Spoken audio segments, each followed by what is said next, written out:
मित्रांनो, संघटना केवळ वरच्या पातळीवरून मजबूत होत नाहीये, तर ती तळागाळातून बांधली जाते. म्हणून मी ठामपणे आपल्याला सगळ्यांना सांगू इच्छितो की प्रत्येक नेत्यांनी आणि पदाधिकाऱ्यांनी काही ठराविक प्रकारचे संवादाचे टच पॉइंट लोकांच्या समोर ठेवले पाहिजेत.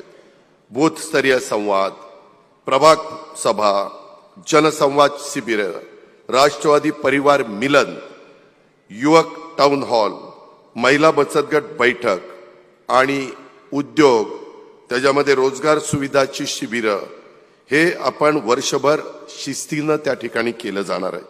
तर आपला पक्ष नेहमी हा लोकांच्या जवळ राहील, जनतेच्या जवळ राहील.